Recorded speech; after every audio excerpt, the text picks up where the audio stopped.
Right here on 93.3 Real Talk Radio and Warchant TV. It is my pleasure to be with you. As always, appreciate you joining us on a fine Ballsmick Wednesday to you and yours. Driving about town on 93.3, listening to Real Talk FM. Appreciate you doing that. If you're watching on Warchant TV and perhaps in the Heisman Legal Law Firm chat, we appreciate you being there as well. Solo Cam today. Just solo, well, both Cameron and also Camera. Solo today. It's me. Tom, he had things to do, man. He said, Cameron, you're on your own. That's fine. We've done that, did that for years. That's what we're doing now. By the way, I do have Mike Tomkiewicz on the program today. You guys know Tomkiewicz because of our previous conversations involving Florida State, the lawsuit with the ACC. He'll give us the latest, his thoughts. In fact, it was a thorough discussion I had with him this morning. That's when he could make time for us, and we had a blast. It was fun. We ended up having kind of a wide-ranging conversation about where this might go. The conversation around Clemson's situation and where that lawsuit's at, how that affects Florida State's lawsuit, Florida State, what comes next, what we heard yesterday, what did it actually mean as far as, I think a lot of people yesterday thought something happened that didn't really happen. It was more of a formal ruling from the first hearing for which the Judge Cooper, dismissed their efforts to have a stay and not happy with the BS they were pulling. And really what was fun is you got a chance to read it. So you could see how thorough he was in discussing this. But I feel like we're getting too caught up in the weeds there with this sort of stuff. And it was, to me, I wanted to get to the meat and potatoes with Tomkiewicz today. I wanted to say, when will we know something of greater significance? Like, to me, the mediation is the whole thing. And the fact that the judge wanted to push that sooner rather than later, that seemed to me to be where we might get somewhere, where we may see real progress, and how soon could that happen? So he joins us in the second segment. And again, it's pretty wide-ranging, fun conversation about where the ACC's at, where Florida State at. Think about this. We were just talking about this yesterday on Seminole Headlines and thinking about it again today. It's going to be the weirdest meeting in the world to go over there for Ira to cover this at Amelia Island for the ACC meetings, and just how strange it's going to be for Clemson's AD and obviously Michael Alford for Florida State, and even for some of the other folks that have, remember, we're only about, I think it's about the year anniversary of the Magnificent Seven, as Brett McMurphy called it.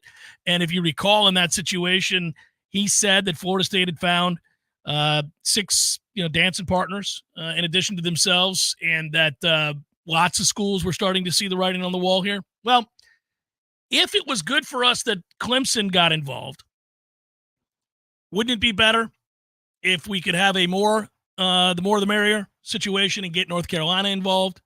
Might be crumbling if it was North Carolina, crippling if it was North Carolina, but we'll see.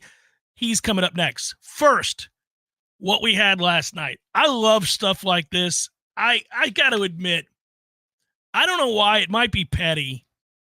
I wanted to keep the undefeated record in the state. And so when we're losing last night and we're down, what was it, 6-3, and you think this is going to end poorly for Florida State, only to come back and win that game in walk-off fashion. It is a season sweep for Florida State over Jacksonville. Did not know this, per my old colleague's concerns. JU, as he used to say, was a monster, and I would laugh and roll my eyes. First season series sweep for Florida State over Jacksonville since 2018. So good on you, boys. They come back and do it in dramatic fashion, and then you love to see it happen to where a kid walks it off and is a guy that has worked really hard and has had all of 2 at-bats all season, and to see him celebrate, to watch that team celebrate, to watch that kid with the pick prior to that at-bat. Very cool. Very, very cool. And congratulations to him, and congratulations to a lot of the guys. Jordan Williams making his first start of the season. He had a single. He stole second base. Diaz Rouse hit his first home run of the season. You have the triple walk-off. You have the whole thing for Florida State last night so that they stay undefeated in the state. They sweep Jacksonville. And moreover, it would have been a bad look to lose to what is now a 22-24 program in JU, who is traditionally better than that. Better than that. So there you have it. Now, the other item, which I hinted at yesterday, and now I see you guys in the chat. Ask away. Let's go. That's what I was referencing, the linebacker. I was talking about, all right, what's going to happen? And when you see said linebacker and look at that size, I'm talking about Cam Riley. Now, he is not, as he is listed in some spot, he is not 6'5", 245, guys.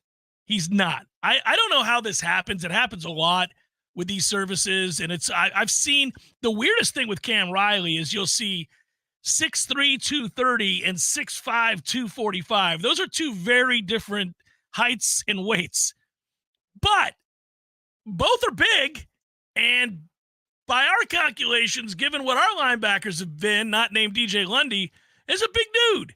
I think he's more like 6'3 and a half, 235. That's big. That is big, and he can move. The problem he had at Auburn, and kind of the problem when you watch him, is that he's a bit of a tweener.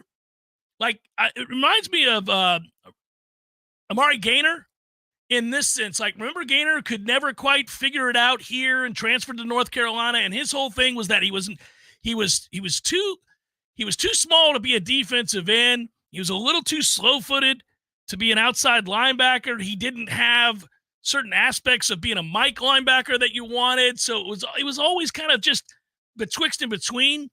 This kid is a very good athlete and can really go. And Florida State is better with him than without him. I mean, I think it's a good thing that they brought him in. I think we're better off having him. And it also goes to show you, by the way, that apparently the numbers don't matter. You can continue to count roster spots and, scholarships and all that. I asked somebody about this yesterday. A lot of people who cover this team are responding to the people who ask these questions on the boards. They ask the questions in the Heisen Legal Law Firm chat. They ask the questions on Twitter. They ask the questions in my email. They ask the questions to anybody and everybody who is covering this team. Why didn't more kids leave? Will we see more kids leave? How in the world are we going to get to where we need to be with the scholarships? And I was told repeatedly, stop counting scholarships, stop worrying about it. The numbers will work out, and the reason being, and we did kind of first guess this, I suppose, and that is that in the era of NIL, you could be a walk-on and you got a contract, and it's the same as a scholarship. It's the same amount of money in some cases, so you're taken care of. You're not paying for school. You're not paying for lodging. If they need to get a kid, and they want to get a kid in here, and the scholarships aren't right, they'll take care of it. That's basically what I was told. They'll take care of it. They'll move things around. They'll do what they have to do. So, hence Cam Riley. Now, remember, this is the linebacker that left Auburn, went in the portal, said yes to NC State. I was frustrated, but I got it. And one of the reasons that I got it was that if you take a good, hard look at what NC State does with the linebackers, they're really good. They're really good. Annually, NC State has usually at least one, if not two, very good linebackers. They develop them. They're talented. It pisses me off. I end up watching games against NC State, and I asked Tom via text or in person, much to his chagrin, how come they can get a linebacker that plays the game that way and we cannot? And it gets frustrating, right? Well, this was the guy that I thought immediately when he said, I'm going to NC State. Well, here we go. I'm going to be tuning into these games, and this dude's going to be sideline to sideline, and I'm going to be livid watching it because at Florida State, we ought not struggle with this, and now we got him. So we shall see. Keep in mind, they were pretty impressed with the progress made within that segment group. They were happy with the way things went in spring. For all the talk that we've had about the things we liked or didn't like in spring. And I've been thinking about this lately because it's come up a lot, and we've certainly kicked it around and had the larger conversation about what is this team. And the more I thought about what this team was, and the more I thought about what we saw in spring, and now the addition of Cam Riley, and what I think will happen with certain other guys that maybe didn't light the world on fire in spring, well, they're good. Florida State's a very good football team, and they are going to play the game, offensively at least, in a way that I really love. It's going to be different looking. Mike can play it any way you want it. Part of being an offensive guru, part of having been very successful every stop of the way as an offensive mind, part of being as well thought of as he was early on in his career as an assistant, then OC, and then now head coach. The reason that Arkansas wanted him, the reason that Ole Miss and others took a good long look at him, the reason that he was considered a rising star, partly because a lot of people think that, at least as it turns to in terms of football, he kind of has like a photographic memory. But secondly, he's very well organized, very hardworking, all those things. But he's a great offensive mind. And he's been able, within the personnel that he has any given year, to manufacture offense, whether you were average at quarterback or elite at quarterback, whether you were deep at running back or very thin at running back, whether you had elite talent at wide receiver or average talent at wide receiver. Same for the offensive line. They found ways to scheme it up more often than not and got, once we had a basic level, a base level of talent that gives you a chance to succeed, Mike has found a way to put together offense. He's done it time and again. And the more I look at what he did and what this team is, and when I think about the size of the offensive line, and I think about the depth of the running back room, and I think about the quarterback that you brought in, and I think about all the speed that you brought in, some of it very unproven, but still a lot of speed, the more I realize we're going to play a really fun brand of football, which is going to be us battering people. Sometimes it's going to be a game where you look up at the scoreboard, middle of the second quarter, and you think, a little tight for my taste. No reason to be in a 3-point game midway through the second quarter here against Georgia Tech or early in the third. But we're going to wear people down, and it's going to be fun. And I love that brand of football. I love just running the football and then throwing off a play action. And you've got a mobile quarterback who won't be afraid to run, and you'll option a kid like Lucas. And if they commit to you, you'll throw to him, and he'll make a guy miss, and you've got an explosive play. And if they don't commit, DJ will run and lumber to get 4 and 5 yards, which is what you need. Which, if you go back and think about his game against us in Tallahassee, how frustrating it was that every time we got them in 3rd and 4, 3rd and 5, 3rd and 6, they'd roll his big ass out, and we wouldn't know what to do, and we kind of get caught in between. And if we committed to go tackle him because he's a hoss and you got to bring it, he would just dump it over our heads for a first down. And if you didn't, he'd get momentum, and then you'd hit him just short of the first down marker, but you couldn't bring him down because he's 250 pounds. And then think about the tush push and all the things that you can do now in short yardage situations with this guy. We are going to run the football at you over and over and over again, and this is going to be a fun brand of football and in a totally different way of playing the game than we did a year ago. So you'll end up hitting the big shot play. You'll end up having some guys wide open after setting them up for play action. This is going to be fun. This is going to be fun. This is not a brand of football that will be for the faint of heart. And I do think it's going to be, I don't want to say lower scoring, but how you score, when you score, and when you pull away from people is going to look very different than it did a year ago or a couple of years ago or 3 years ago. Like I say, Mike figures out how to produce offense. He eventually gets there. And you just keep thinking about personnel. I kept doing that. I was thinking about it yesterday because we're adding this, it looks like, we're adding this linebacker, and I was like, oh, nice.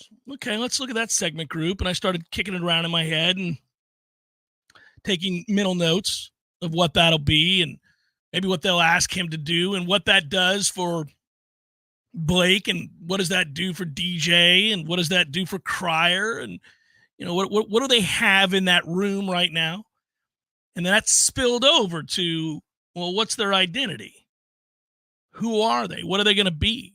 Yesterday on Seminole Headlines, the question was asked by somebody, might this team be better on defense than even last year's team, which seems to be an impossible thing to ask given the fact that They lost so many talented players, so many guys to the draft.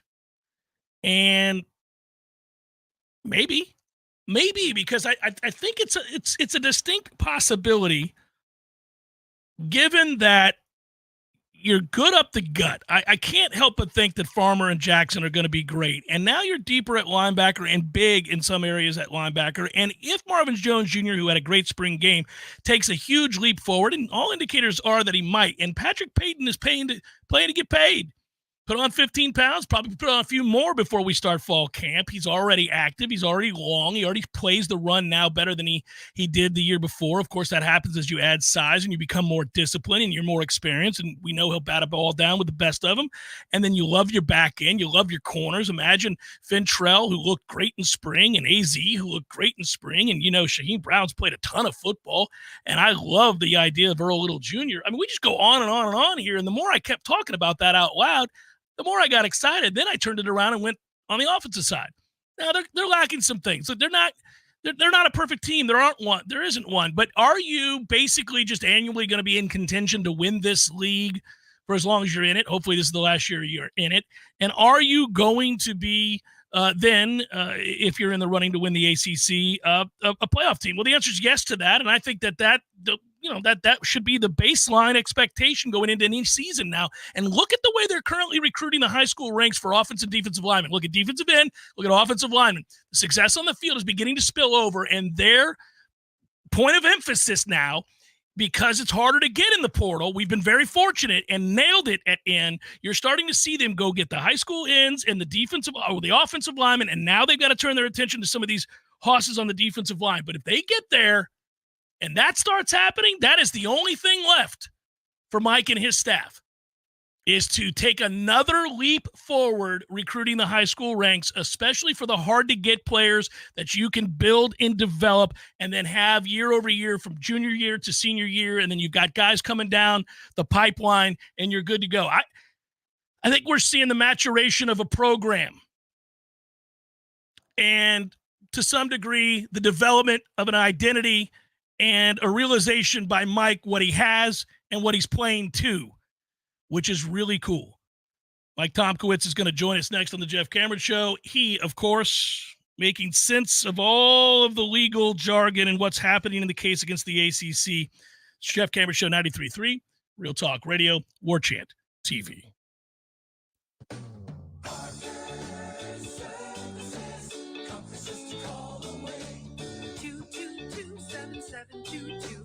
ACN Electric is what we do.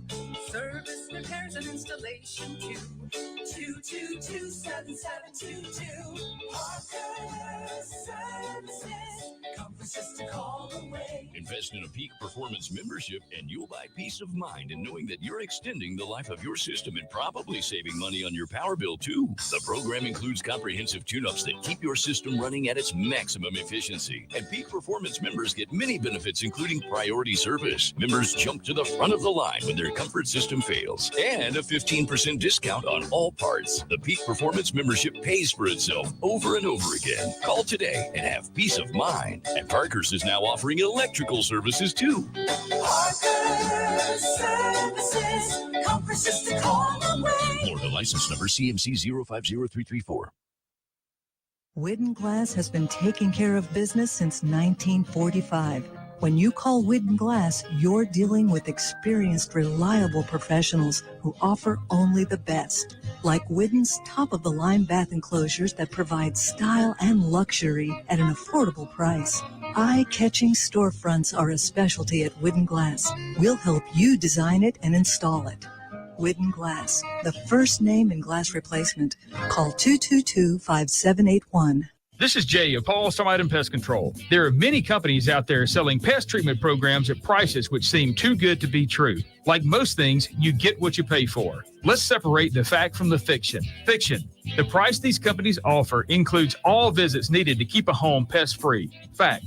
The prices only include regular visits for exterior treatments. If you encounter pests inside your home, these companies will charge you for additional visits. Is that really pest prevention? At Paul's Termite and Pest Control, we always apply exterior treatments, but our plan includes a significant difference. Whenever you encounter an interior problem, Paul's technicians are there, usually the same day you call, and there is no extra charge. With ProShield, you'll never pay extra for providing the service we promised.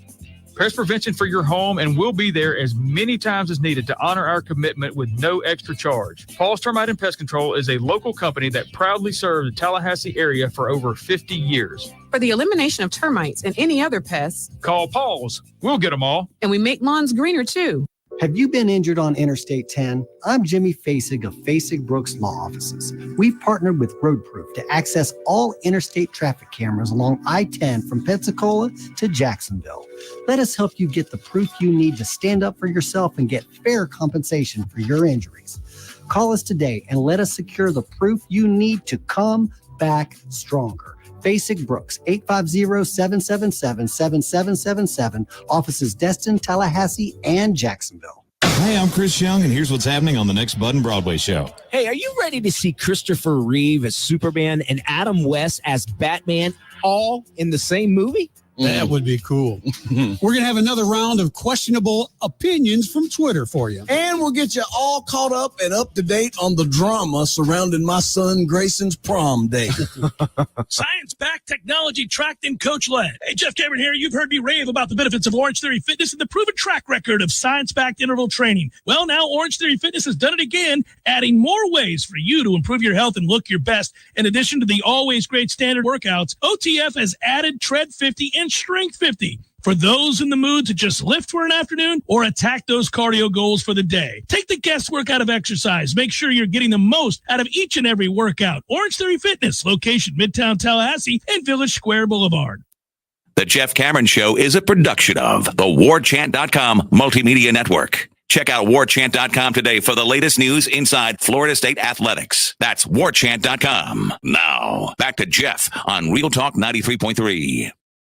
Welcome back. Jeff Cameron Show, 93.3, Real Talk Radio, and Warchant TV. Mike Tomkiewicz, you can see him on the screen, frequently joins us, attorney, shareholder, Gray Robinson, and a snappy dresser, if I do say so myself. By the way, on the website, you with that what would be called a headshot, but it's actually your whole torso. Sharp, good sir. That's a good-looking suit you got there. Thanks. Appreciate it. A lot of running, a lot of playing golf, just healthy living, Jeff.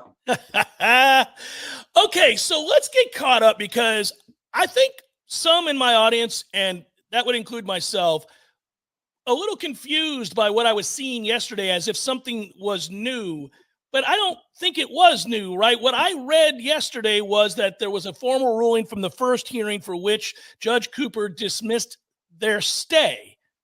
And basically, you can tell me the legal version of this. It read to me like, when you read it, it's kind of like he was tired of the BS they were pulling, like no way they were going to dismiss the case. Yeah, what you're seeing in this order from Judge Cooper is what we knew to be the case prior to yesterday, is that this case is going to be moving forward in Leon County. Judge Cooper is throwing it out there. He's got it in writing. We're denying the stay. There's no way we're staying it. All of the arguments by the ACC about why this should be stayed and it should proceed in North Carolina instead are wrong. And I mean, I don't know if you want me to go through the ticky-tackiness of the legal doctrines, but basically you read this order from Cooper and you have a lot of confidence in the ruling. Sometimes when you get the ruling, you look at it and you say, oh, this could be susceptible to some kind of appeal.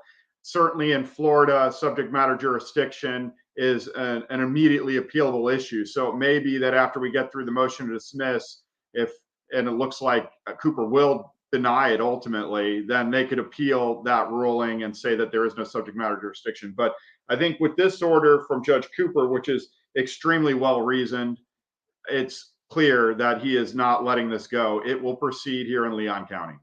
Yeah, so the takeaway from the vantage point of a Florida State supporter, fan, alumni, booster, whatever it might be, is that, hey, look, there's no way that this is going to get dismissed. So we cleared that hurdle. That's a good thing, right? I mean, they're all good to go. That's basically what you're telling me. Yep, he's basically agreeing from the outset. We were saying that it was an anticipatory filing by the ACC, and he agrees with that. He says that form shopping is not allowed, and we're not going to allow that here. The last time you and I talked, and I thought this was interesting, and I still continue to think it's interesting because you warned everybody, maybe the initial time we talked, that, look, man, the wheels of justice move slow, and this is going to get bogged down, and you kind of feel like you're wading through the molasses, and most people just want, A, they would love for it to be resolved sooner rather than later, but B, they want clarification on big picture issues. And so I remember we were talking and you helped define breach of contract issues. And if you breach, the penalty shouldn't be punitive. It's that you have to make the other side whole. Do I understand that? And there's a reason that I'm kind of bringing this up. I'll tell you in a moment. But that's right. Yeah, that's the concept behind contract law, is that you're trying to make the party whole for the breach that's occurred. Okay, so the more I looked into that, the more I thought, okay, well, then it's also interesting that you pointed out he was going to push towards mediation, right? Yep, and Judge Cooper likes parties to mediate, just like any good judge does, because if the parties settle, then there's no legal rulings that can be appealed and keep going. So, all right, so I'm going to continue to piece this together. They wanted to go to he wants to go to mediation. Certainly the punishment right now, one would think, looking at the monetary $500 plus, $600 plus million when they put it all together for FSU if they left the ACC, would seem punitive. So, and unreasonable, especially because, Mike, it's not that expensive for anybody to leave the SEC or the Big Ten. So there's no way the value of that contract is more than the SEC or the Big Ten. So, yeah. Well, if I could just jump in there real quick. Yeah. The concept in law that we're talking about here is this idea of liquidated damages. So what that provision is, where they say that it's worth X millions of dollars, is they're saying we don't have to really prove our damages. There's a penalty that you have to pay if you try to get out of this agreement with the conference. And so I think that what you're going to see through this litigation is they'll start attacking that number and saying that you've included a liquidated damages provision, but it's not a reasonable calculation of the actual damages that you would face if we left. And so that's I think what you're kind of alluding to when you're talking there. Yeah, I'm stumbling through it. That's why you're here. But you're right. But you're absolutely, yes, that's what I wanted to know, because it seems to me that if we get to that place where it's in mediation, we're just talking about a number. We're just trying to get to an effing number that's reasonable. Florida State, for example, Mike, feel free to just talk however you'd like about this. Florida State knows they're going to have to pay a sum. They've always known that, right? I think that you saw that somebody did some digging on the financial requests that the board set aside earlier in the year, and there was a large amount of money that's still unaccounted for, that's not directed to stadium improvements and facility improvements, stuff like that. So I'm pretty confident that FSU is willing to stroke a pretty big check right away. The problem is we don't think it should be $500 million. And there's again, I'm asking you, I guess, to give an opinion, and I'm just really trying to have the conversation to create the larger picture for everybody listening out there. It seems to me, right, it's unreasonable and punitive to have to strike a check for $500 plus million to leave the ACC. That we don't suspect, by the way, so let me go circle back. When I asked you this last time, I think you said it was good. Do you agree that it was good that Clemson filed as well, right? Yeah, my strategy, if I were the lawyer handling this, I'd want everybody in there making a bunch of noise, drawing their attention, coming up with their own angles. I think that the Clemson lawsuit in particular is really well done. And my hat's off to the lawyers that are handling that. It looks like Nelson Mullins is spearheading that, but they've now asserted punitive damages. I just read through that count today, and they're basically saying that there's a slander of title with respect to their media rights, that the ACC is out there saying that they can't leave until 2036 and that all their media rights belong to the ACC until 2036. And that's a misconception, and it's wrong, and it impairs the value of their media rights, and therefore they're owed damages, including the cost of this litigation. that's a great argument. And that's the kind of reason why you want other people other than FSU in there. Who knows what other folks could come up with if they decided to also assert a lawsuit. Why is that a great tactic? Why you just said that you think that's a great argument? Why? So I think that, well, because it's true. If it wasn't true, then it wouldn't be a great argument. If it was just going to get bounced out of court, that's not a great argument. But I think it is true because of the way that they've argued it. So in their underlying declaratory judgment action, they're saying what that grant of rights is only while we're in the conference. If we leave the conference, we get our media rights. We're only granting rights for the time period that we're in there. Mm-hmm. What they're saying is we have a different interpretation of what the grant of rights means. And if our interpretation is right, then what the ACC is doing is slandering the title to our rights, and therefore they owe us damages. That's a completely different argument than what our FSU lawyers have been asserting. So that's why I think it's good. Now we've got the ACC trying to defend in South Carolina a different kind of lawsuit. And the way that the ACC responds to what Clemson is saying could have some impact and help us in our lawsuit. It might put the ACC in a position where if they say one thing over here in South Carolina, it's going to be inconsistent with what they're arguing down here in Florida, and either side can use that to their advantage. So strategically, this is brilliant. So that case can help inform this case, and the more people you have jump in the ring, the more different views of this case or suit. And all of a sudden now North Carolina's doing it, Clemson's doing it, Florida State's doing it, and you've got the ACC head on a swivel having a real hard time with consistency. And by the way, the converse is not true. So Clemson can say things that would be inconsistent with FSU's lawsuit, and FSU can say things that are inconsistent with Clemson's lawsuit, and either side can disavow whatever they said down there. So if something happens and Clemson says something and FSU doesn't agree with it, they can just simply say, we don't agree with that. That has nothing to do with what we're saying. That's not how we see it. So it doesn't hurt us the same way FSU is likely stuck with admissions or contradictory information in either of these lawsuits. We're talking with Mike Tomkiewicz, attorney, shareholder. Gray Robinson joins us frequently to help clarify these issues with Florida State's case against the ACC and the ACC's case against Florida State, the Clemson lawsuit, etc. Ultimately, when the judge did talk about this, he wanted this to go to mediation. We were referencing that a moment ago. I want to go circle back to that with Judge Cooper. Wasn't that coming up here soon within the next month? It was. And then both sides filed a joint motion to extend the deadline to select a mediator.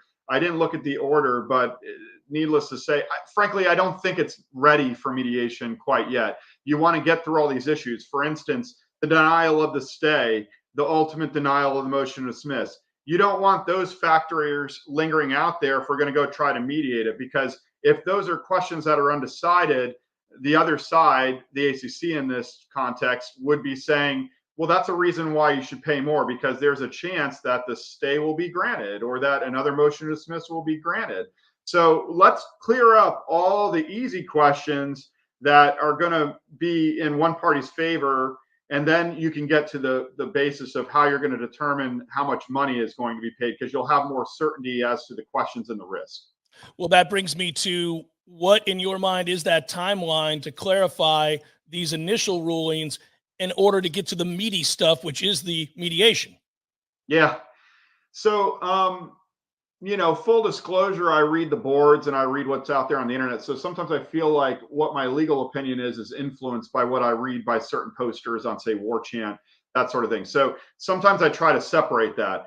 If I'm answering this question in the context of what I read on the boards, I'm pretty convinced that things are going to happen before this football season even starts. But I think I keep coming back to I need to divorce myself from that. I think that if you're really looking at it from a legal standpoint, we're still a long ways away from any resolution on this. I think you may want to go farther along in the litigation. I think in some ways, Clemson is farther along in the process on getting to some kind of resolution than we are. They've got this confidentiality order that was entered on May 3rd that says that the ACC has to provide a copy of the ESPN agreement by May 10th, this Friday. That's critical to getting this down the road. You need to see what that says. I know that our lawyers have reviewed it and taken notes on it, but it's different than having a copy of it that you can file legal pleadings in response to. So if you're asking me for a prediction on timeline, I don't think that it's going to be done before this season.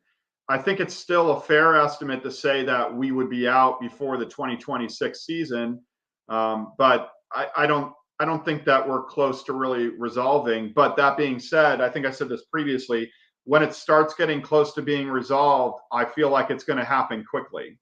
I just don't think that those dominoes have started to fall yet. So, Mike, I think those in Florida State's camp, meaning you, me, anybody that counts themselves as a Nole, were buoyed by what you just referenced when they read that, in fact, Clemson was going to be able to obtain a copy. Because I think the thought is for all of us, and I don't know if it's this way for Clemson fans watching the FSU case, but however one is affected, the other is affected. Like if this happens for them, it should happen for us. But you're saying, no, not necessarily, two entirely different things. Yeah.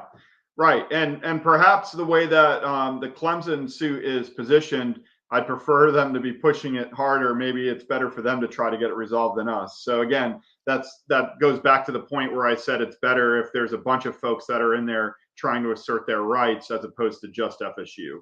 FSU kind of loses control in that respect, but perhaps that's not a bad thing. If I were to posit to you that once the house begins to crumble, that is to say that, say, Clemson has a clear path out and it's the writing's on the wall and their case is moving quicker, that this brings people to the table faster. At that point, the dominoes are falling, right? At that point, once Clemson gets out, this thing's a wash. Oh, if somebody gets close to being out or having their lawsuit resolved or the rights determined, the whole thing will fall apart.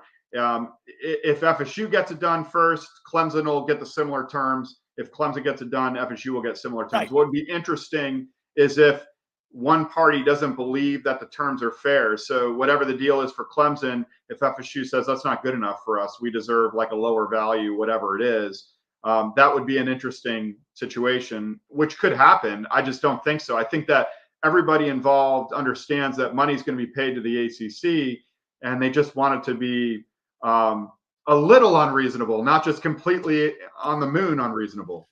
So one final thing, I guess, or a couple of final things here, and I'll ask you to speak on anything that you want to that I haven't addressed, and I'm sure there's something. But also, if North Carolina comes forward, and certainly we've heard some strong language from people in really influential positions at North Carolina regarding this situation. It was kind of funny to me. They were almost telling certain members of their university staff to stand down when they were shaming Florida State and Clemson. You had, you had some pretty influential people say, go easy on all that shaming. We kind of think they may be right. And so that interested me.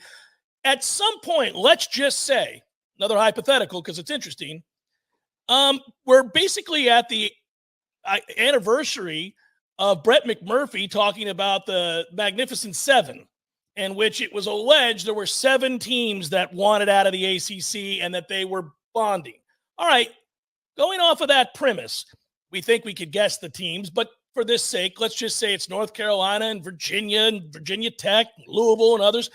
If any one of them or a couple of them decide to join this, they sense weakness, blood in the water, whatever it might be, does the ACC just say, okay, we're done, let's get what we can get and just would that expedite everything in a way where would they just realize they're fighting a losing battle? Yeah, that's absolutely a potential outcome of it. That's another reason why you want more people in the party. So if it turns out that the ACC now has to fight in all these jurisdictions and spend all this money, and it looks like a good portion of their membership is fired up enough about this to actually instigate litigation, then yeah, maybe that makes the ACC say, let's figure this out.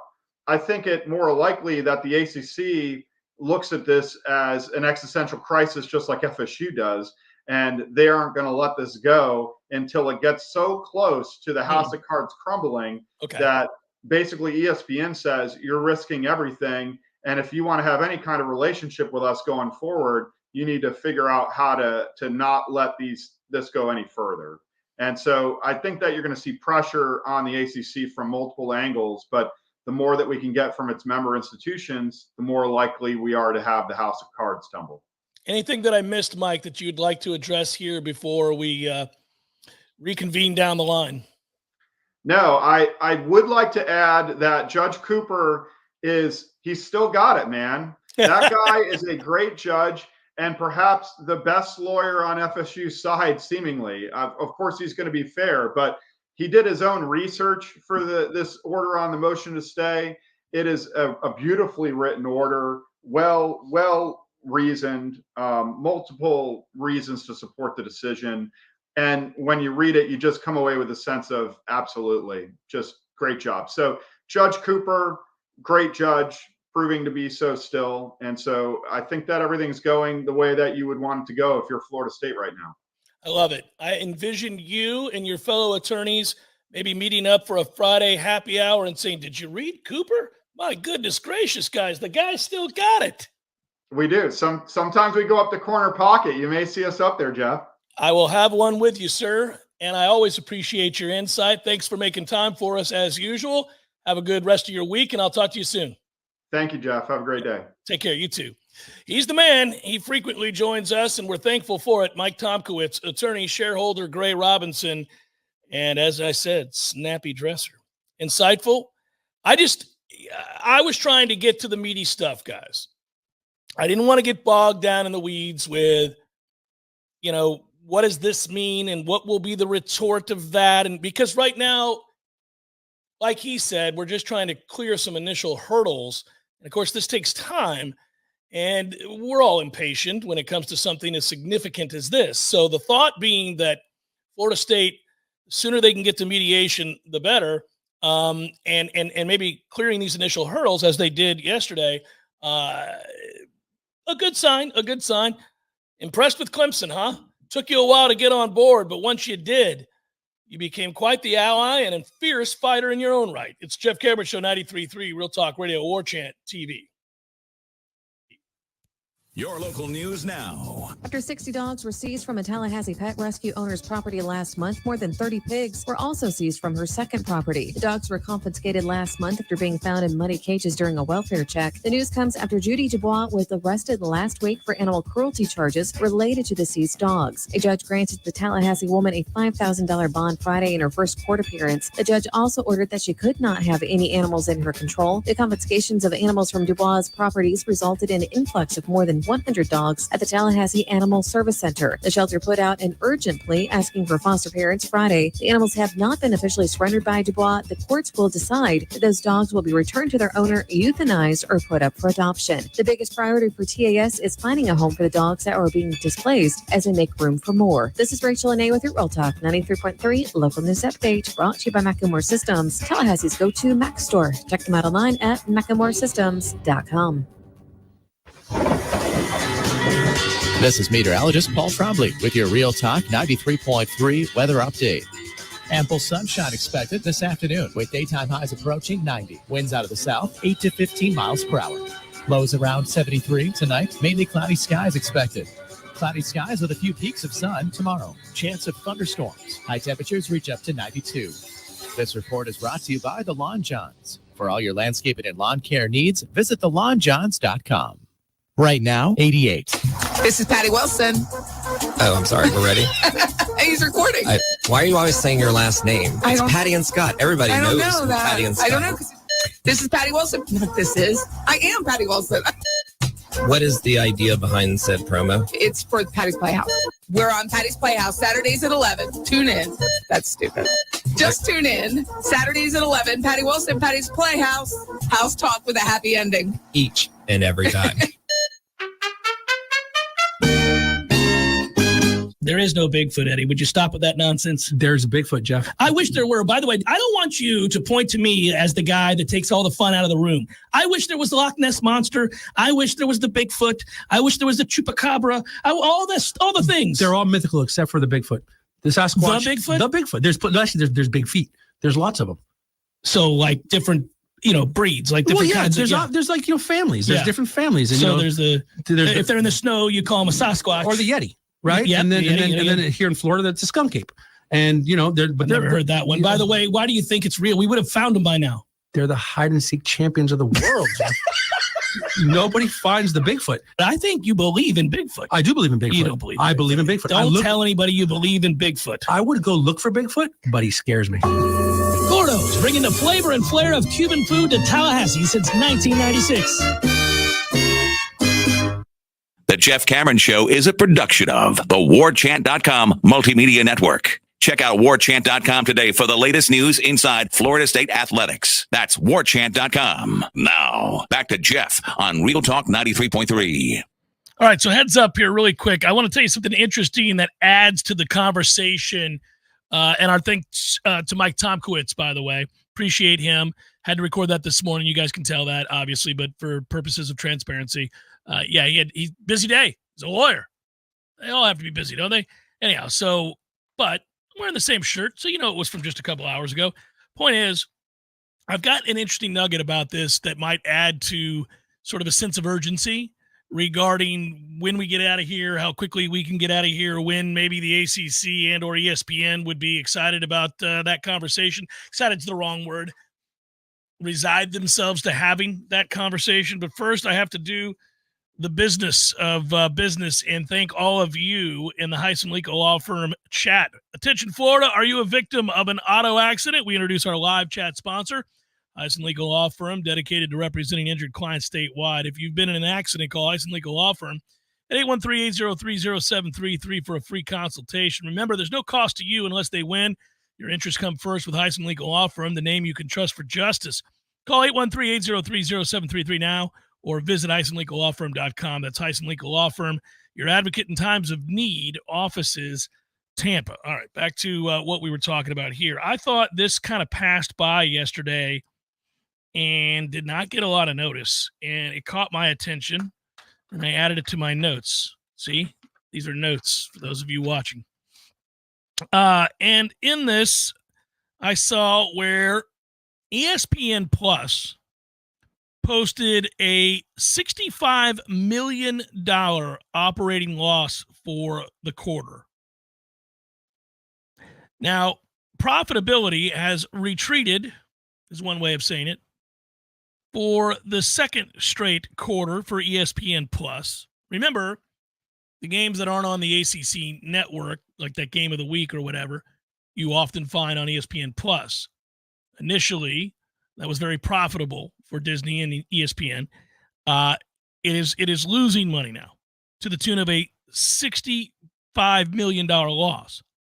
Prior to the $65 million loss, there was a decline, and it represented a retreat from what was steady growth pattern for ESPN Plus when it debuted 5 years ago, just over 5 years ago. Now, if you look back, that is three of the last 4 years. ESPN Plus has operated at a deficit. It's a sizable number, guys. Remember that ESPN and the ACC have a very important conversation to have about that relationship and what it's going to look like going forward. And that announcement needs to be made by 2025.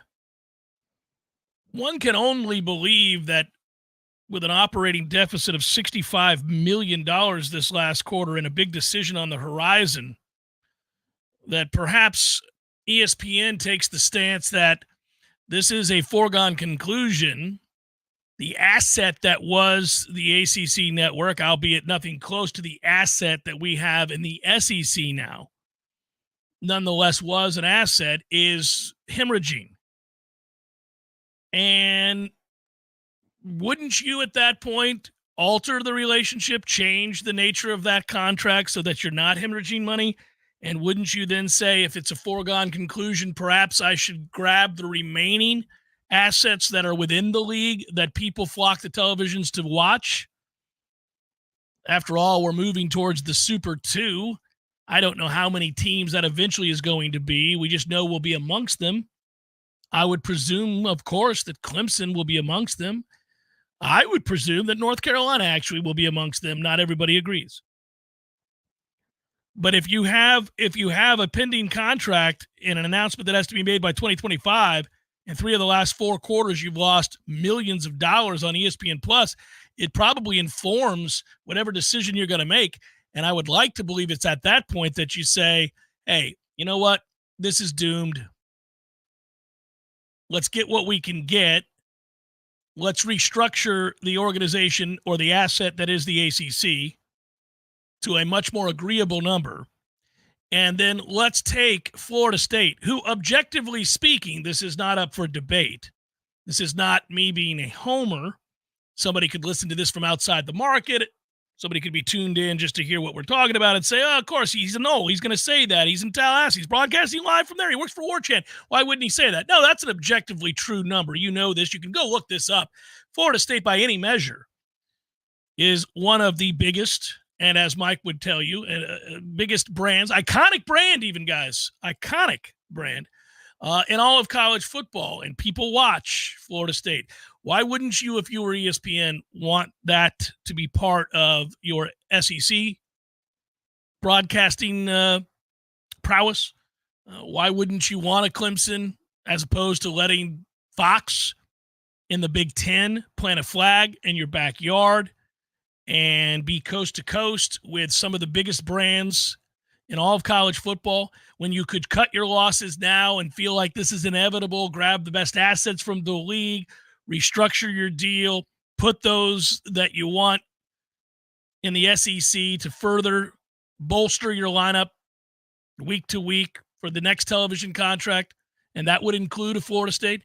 I know a lot of people listening to this do not want us to join the SEC, but what you do want is for us to be out of the ACC.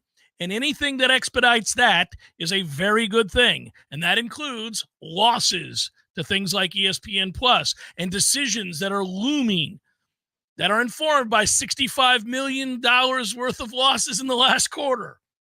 That can only help us. Ultimately, I've said over and over again, we all have an opinion on where we would like to be, what we think is best for the university, what's best for the economy here, what's best for the program, et cetera, long term. But you just got to get out of the ACC no matter where you stand. Hour number 2 forthcoming. Stay with Jeff Cameron Show, 93.3, Real Talk Radio, Warchant TV.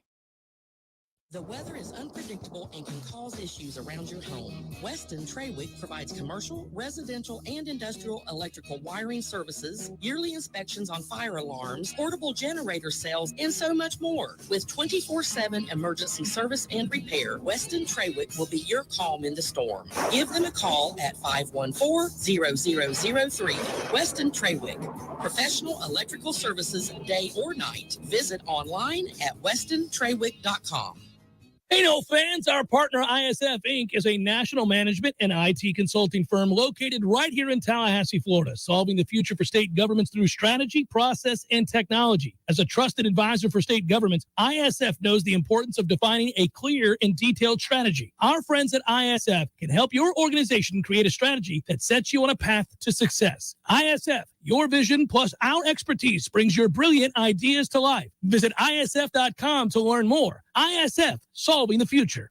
I'm Greg Tisch here to share one of my favorite TCC stories. In the summer of 1966, Eugene Lamb wanted to stay in shape before leaving to play college basketball in Louisiana. So he jogged to Tallahassee from his home in Midway and helped lay the bricks for the first building on what's now the TCC campus on Appleyard Drive. Today, he is a longtime member of the TCC District Board of Trustees. It's no exaggeration when we say Trustee Lamb helped build TCC into what it is today.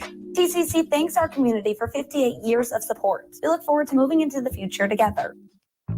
This is Shannon Young with Fairway Independent Mortgage Corporation. Investors, are you looking for a creative way to purchase your next rental property? Are you looking to get into the Airbnb space? If so, you need to know about DSCR loans. It stands for Debt Service Coverage Ratio. These are loans that do not require traditional income verification. As long as the proposed rent covers the mortgage payment on the subject property, that's the only income you need. If you're looking at investing and don't know if you can qualify, let's set up a plan to get your next income-producing property and start putting you on a path to passive income. Give me a call at 954-369-6171. And don't forget, every fellow Knoll that we close a loan for, I will personally make a donation of $250 to the Battle's End. It's Shannon Young at 954-369-6171. equal housing lender. NMLS number 373039.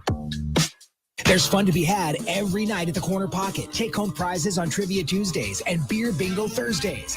And kickstart your weekend with Martini Fridays. Plus happy hour runs every weekday and game day specials every time the Noles take the field. Watch all the best games at the Corner Pocket's Vegas Wall, featuring 560 inches of flat screen TV heaven. Oh, really? The best food, the best drinks, and the best place to watch all the games. Tallahassee loves the Corner Pocket.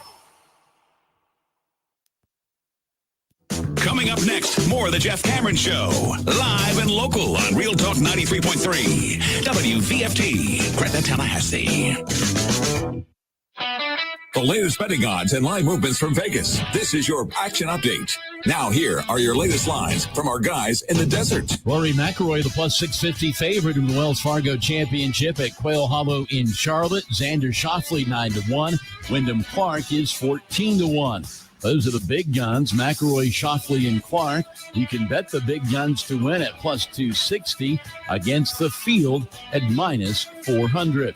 NASCAR this week at Darlington, the Goodyear 400 Sunday. Kyle Larson, the 4-1 favorite. Denny Hamlin, plus 450. Martin Truex Jr., 6-1. Braves, $1.98 favorite with Chris Sale on the mound today at home against the Red Sox. Tampa Bay Rays, a $2.30 home favorite against the White Sox, 8 over at the Trop. Free betting splits available at vsin.com/splits. For more sports betting news and information, go to vsin.com. Mike Son at Real Talk 93.3. My son loves to fly kites, but my active psoriatic arthritis can sometimes hold me back. Now with Skyrizi to treat my skin and joints, I'm ready to go. Skyrizi, risankizumab Riza, a prescription-only 150 milligram injection for adults, helps with less joint pain, stiffness, swelling, and fatigue. For those who also have plaque psoriasis, 90% clearer skin is possible with just 4 doses a year after 2 starter doses. Don't use if allergic to Skyrizi. Serious allergic reactions and an increased risk of infections or a lower ability to fight them may occur. Before treatment, your doctor should check for infection and tuberculosis. Tell your doctor if you have an infection or symptoms such as fever, sweats, chills, muscle aches, or cough, or if you plan to or recently received a vaccine. With Skyrizi, there's nothing like clearer skin and better movement, and that means everything. Ask your doctor about Skyrizi today and visit skyrizi.com or call 1-866-SKYRIZI to learn more. You probably already know that Pinch a Penny Pools and Spas is your one-stop destination for all pool maintenance needs, offering everything you need from chemicals, cleaners, vacuums, nets, and more. But that's not all. Pinch a Penny also carries a huge selection of premium hot springs hot tubs paired with easy financing options, making these luxury hot tubs affordable for everyone. And if you have an older hot tub and you're worried about the hassle of removing it, worry no more. Pinch a Penny will not only remove and haul away your old hot tub, but also offer a trade-in value for a credit towards your new one. So why wait? Visit Pinch a Penny's 12,000 square foot showroom today on Greer Road and discover how effortless and affordable owning a fantastic hot tub can be. Find out more at TallahasseeHotSpring.com. That's TallahasseeHotSpring.com. Have you been injured on I-10? I'm Dana Brooks of Facing Brooks Law Offices. We've partnered with Roadproof to access all interstate traffic camera footage along I-10 from Pensacola to Jacksonville. Memories fade and witnesses disappear. Securing important video footage now can make sure your claim receives the full attention it deserves. Call us today and let us secure the proof you need to come back stronger. Facing Brooks, 850-777-7777. Offices Destin, Tallahassee, and Jacksonville. Science-backed, technology-tracked, and coach-led. Hey, Jeff Cameron here. You've heard me rave about the benefits of Orange Theory Fitness and the proven track record of science-backed interval training. Well, now Orange Theory Fitness has done it again, adding more ways for you to improve your health and look your best. In addition to the always great standard workouts, OTF has added Tread 50 and Strength 50 for those in the mood to just lift for an afternoon or attack those cardio goals for the day. Take the guesswork out of exercise. Make sure you're getting the most out of each and every workout. Orange Theory Fitness, location Midtown Tallahassee and Village Square Boulevard.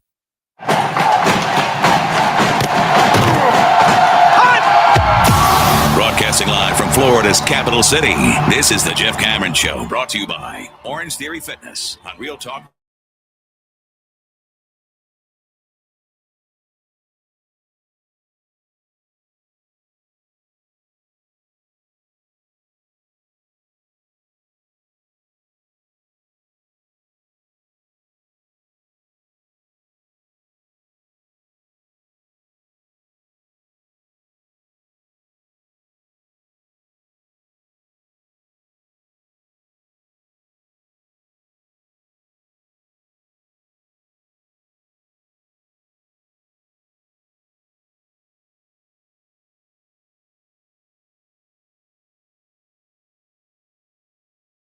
My great pleasure to be with you on a Balls Big Wednesday. Thanks for being with me. I'm Jeff. Tom is not here. Director Matthew's not here. The great Ben Spicer is, though. He's behind the scenes producing some of what we're doing out here today. That's a good thing. You're in the Heisen Legal Law Firm chat, or you're driving around listening on 93.3 Real Talk Radio, and you're watching on Warchant TV. We appreciate you. Thanks for doing that. On Twitter, it's at Jay Cameron Show. Again, my thanks to Mike Tomkiewicz. I thought that was fun. It was a fun conversation. I know what it sparks every time we do it, which is what I see in that chat, and that is the debate about where we end up. And I resigned myself a long time ago to the idea that you may have to join something you hate. You may have to, in order to survive and play the brand of football you want to play and be the kind of program you want to be, eat from the money trough, as they say. You may end up having to get in bed with some people that have pissed you off and wronged you in the past. So I don't know that I worry about it as much as a lot of people do. It's not that I wasn't angry when ESPN kind of engineered a lot of what we saw. Ultimately, it was the committee who made that decision, but I think we know there was undue influence, and it's going to forever stick in our craw. It will always anger us. It will always frustrate us. But I think long term, I think about the regionality of it. I live in Tallahassee, Florida. I get it if you live elsewhere throughout the country and you don't really care about the regionality of it. If you say, yeah, well, I live in, wherever, Texas, North Carolina, I live in Boston, Chicago, I live in Philadelphia, I live in places that have access to world-class air travel. Let's say I live in Atlanta, whatever it might be, or Miami. You might not be as worried about that, but I live here and I love this community, and I know what a boon it would be for the businesses in this town, for this city in general, if we were in the SEC. It's hard not to get excited. If you just remove the frustrations and the anger around what happened with the snub and ESPN's role in it, whatever you believe that to be. If you just think about a Saturday at Doak and Ole Miss rolls to town, or Tennessee rolls to town, or you're on the road at Alabama, you're on the road at Auburn, or in Athens between the hedges against Georgia, get an opportunity to take on, maybe not Mississippi State, but you get my point. It would be, hell, even Vanderbilt would be fun for the reason that the city's great. You can see where I'm headed with this. I'm not saying I wouldn't enjoy aspects of being in the Big Ten. I have allowed myself to kind of dream a little bit and think about the matchups of playing Southern Cal, which is now in the Big Ten, which is odd to say. Flying out to Autzen, taking on Oregon. How cool would that be? Michigan in Ann Arbor. Columbus taking on Ohio State. Agreed. No real fun taking on Purdue or Indiana or Illinois or Northwestern. Yeah, Northwestern's great because it's Chicago, I guess. But yeah, you see my point. It'd be fun to play Wisconsin and Madison. But I think ultimately, I don't know about most of our fan base. Everybody's got an opinion on this, but it seems to me that a lot of us would quickly forget, maybe not forgive, but get past the situation with ESPN and them kind of holding the SEC, them holding the SEC's rights and them being the product. You'd live with it. I think we'd have a good time.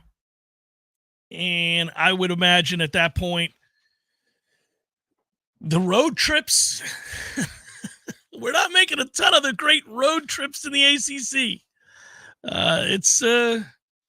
I'll go to Notre Dame this year. Obviously traveling to Ireland this year just because the uniqueness of that.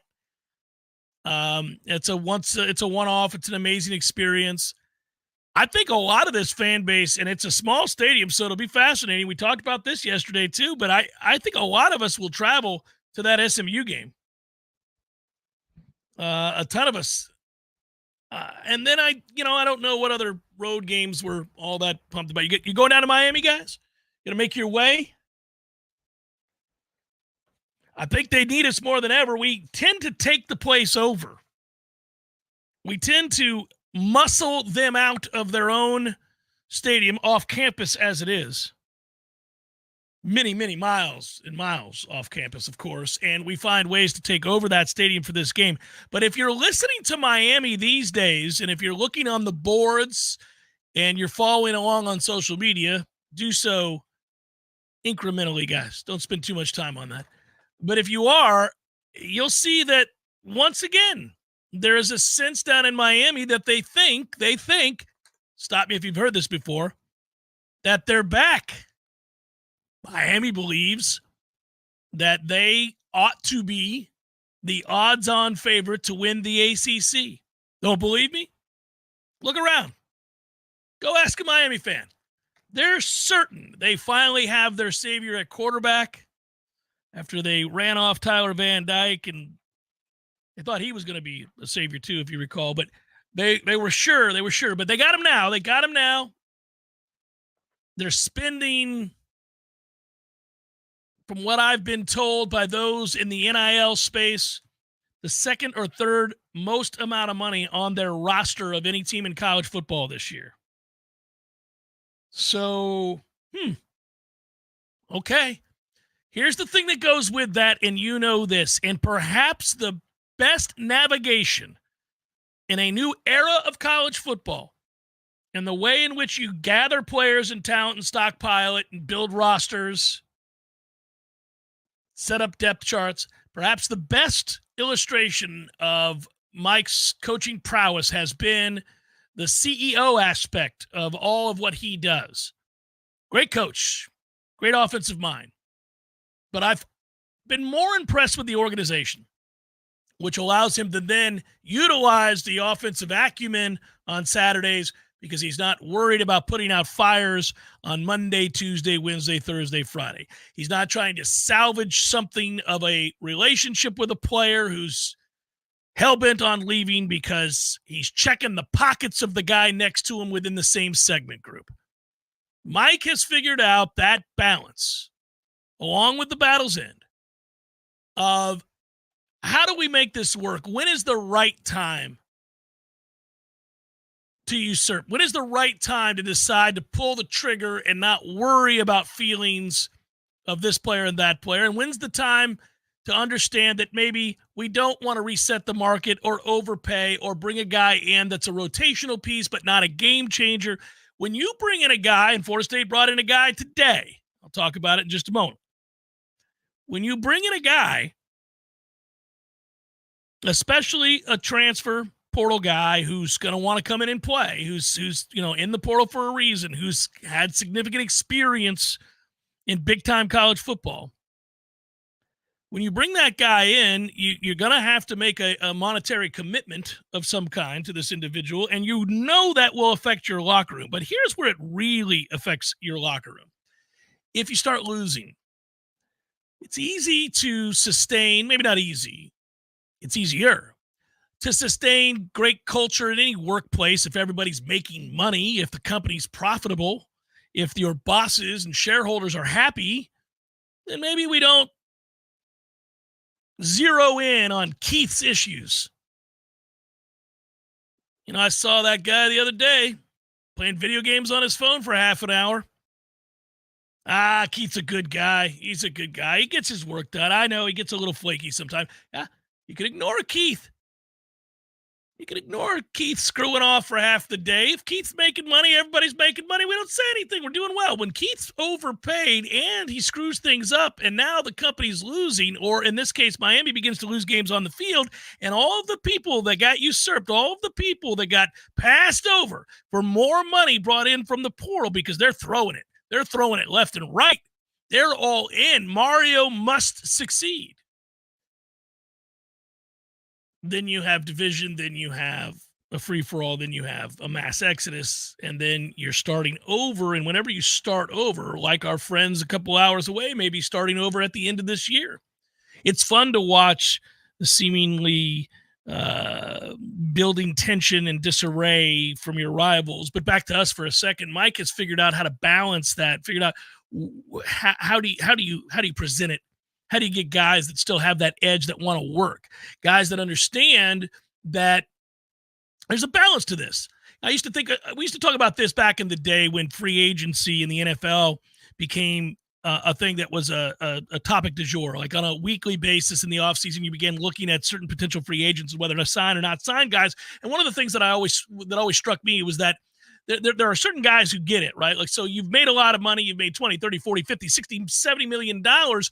And then it's your time. It's your time to once again make the big money. Now, your situation, does that ever factor into it, or are you just going for the bag? Is it that I play for a winning franchise? I play for a winning team. I'm a quarterback. I got a great offensive line. I could go make money somewhere else. I could go make a lot more money, maybe even millions and millions more than I'm currently making. But the team that wants to pay me that money went 4-13 last year. I'll take less, surround myself with more, do well. It's not quite that in college football, but fostering that understanding that, hey, we can take care of you. There are NIL opportunities for you. There are plenty of chances for you to succeed here. And the more you do, the more opportunities there will be. But please understand, we've invested over time in this defensive lineman and this defensive end, and they're playing well and they're playing hard. And I can't reset the market by paying you more than them when they're going to be ahead of you on the rotation. And that's not the way it's going to work. And if that won't work for you, then take it on down the road and good luck to you. So when you get a lot of the guys that they get, a lot of the players they bring in are guys that have already had the talk, as I like to call it. I got to believe Cam Riley had to have had the talk. Now, that linebacker room isn't filled with all Americans that you would worry about upsetting, but there are some valuable pieces there. And in addition, for Florida State, there was the only other concern I have with the Cam Riley, for lack of a better term, signing. So you see the height, the weight, the speed, you watch the film, you know what he was at Auburn, and you think that'll work here. At the very least, it's a valuable depth piece. He likely starts. Okay, got it. Why did he say yes to NC State and then say no? I'd like to get to the bottom of that. I don't want to overanalyze this. Who knows? Maybe it just wasn't a good fit. But I said it last hour, and I'll say it again here for those that joined later. NC State does an awesome job with their linebackers. NC State has developed tons of linebackers, much to my chagrin. NC State has put plenty of guys in the league at the position. They tend to do a very, very good job. They're well coached at that position. So what happened, and why did he decide to step away? Could just be that you want to play at Florida State, that you re-examine your choice and you say, they seem to be getting it right in Tallahassee on the regular. And for as much as they develop these linebackers here at NC State, they're not playing for anything. And Florida State just won the ACC and doesn't look to be taking too big a step backwards. And they are churning out NFL talent. Okay. All right. Maybe I reconsider. And I hope that's all it was. No, Dad. Maybe Cam Riley wasn't down with the pee bag situation in Raleigh. Good old piss bombs. I don't imagine that they're chucking those bags of urine at their own players on the weekend of the fair, guys. Back to the point at hand. Big pickup for Florida State. How big? I don't want to overstate it, but I think it's important. I think they're better with him than without him. We thought they needed another linebacker. You got to wonder, is there any such signing still waiting to happen now, either at wide receiver, along the defensive line? Is there anybody out there at tight end? My guess right now is nobody earth-shattering. I can tell you that. This was probably the biggest name that remained out there for Florida State. But I continue to be uplifted by the folks that are interested in Florida State at the defensive end position in the high school ranks, the defensive tackle position in the high school ranks, and the offensive line in the high school ranks. This will be the second. If the Petty kid, if they can get him locked in, you're talking about 2 5-star kids on the offensive line. We have not, on the regular, been able to bring in the creme de la creme. Those, I'm not talking about, we brought in some 4-stars. I'm talking about 5-star kids where you may not hit. Maybe it's a whiff. Not every 5-star kid works out. But if you pepper your roster with them, you certainly increase your chances of having more success long-term than if you don't. If you're relying on guys that take 3 and 4 years to develop because they don't have the physical maturation yet, and it's going to take some time. I'd love for us to get into that place that Georgia finds themselves in, because ultimately that's all we're ever talking about here, is that you have climbed out of the muck, you have found a way to get back to the top of the mountain within the league, and the next step is to not own the league. You're going to own the league if you're sustaining greatness, but you've got to be a team that is a perennial playoff team, and a team that can go deep in the playoffs, and a team that can line up across from an Ohio State, from an Alabama, from a Georgia, and the schools of that ilk, and know that you have the horses in the trenches to compete with them and win. That's the next step. I always look at it as I want to rule college football. Does it seem unreasonable? I don't care about anybody else in this league. I don't care at all. And I don't care about anybody else really all that much outside of a few, like I have a soft heart for a few teams over the years for whatever reason, like a Wyoming, but they're not competing against us for titles or anything like that. So you get my drift. Ultimately, you're like, no, I want to rule the day like we did in 2013, 2014. When you rattle off 29 straight wins, it's on the table, guys. It is on the table. And it's hard to sustain, and it's very difficult to do so over a 2, 3, 4, 5, 6 year period, but that's ultimately the goal. And if you have a great CEO head coach, and he's also a play caller, but that's a compliment. It used to be a thing that you ripped. Now we don't. Now, you look at a guy, he better have it together off the field as well as on it. But we knew he had it together on the field. He's a good play caller, and he's done a really good job with the organization. It's the off the field stuff that he's kicking ass with too. So we're in a good position to maybe make that transition to being the best program in college football, but you got steps you got to take, and we're here to mark it. We're here to mark the time, to see when it happens, with the little gains and the big ones. It's Jeff Cameron Show 93.3, Real Talk Radio, Warchant TV.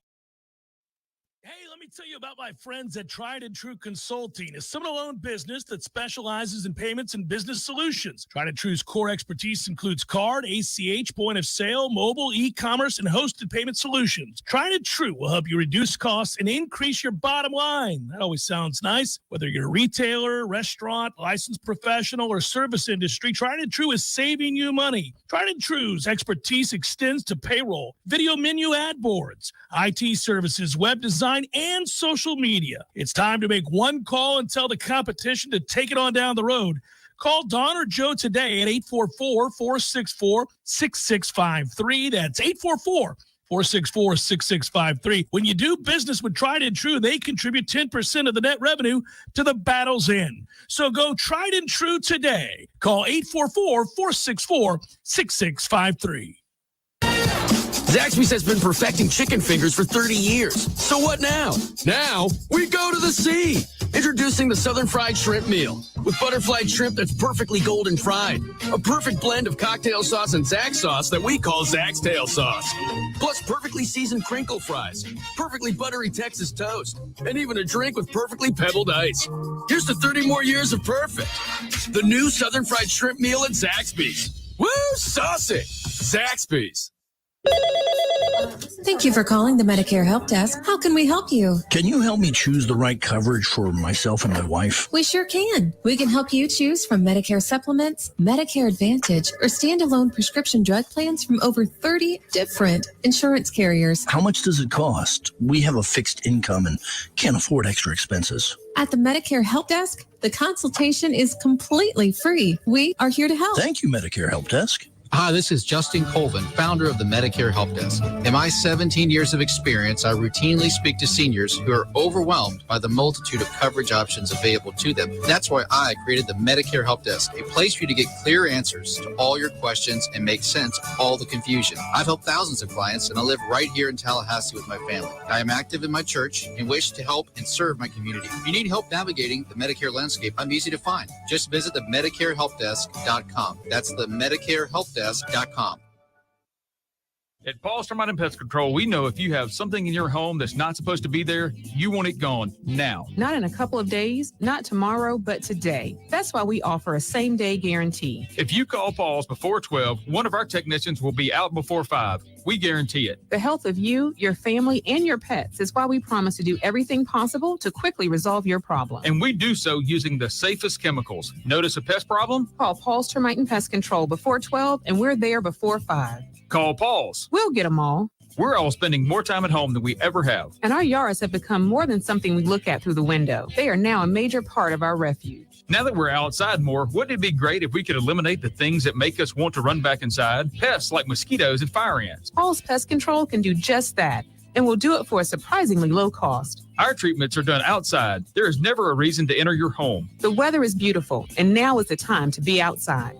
Paul's Termite and Pest Control will help you take your yard back. Call us for a free consultation.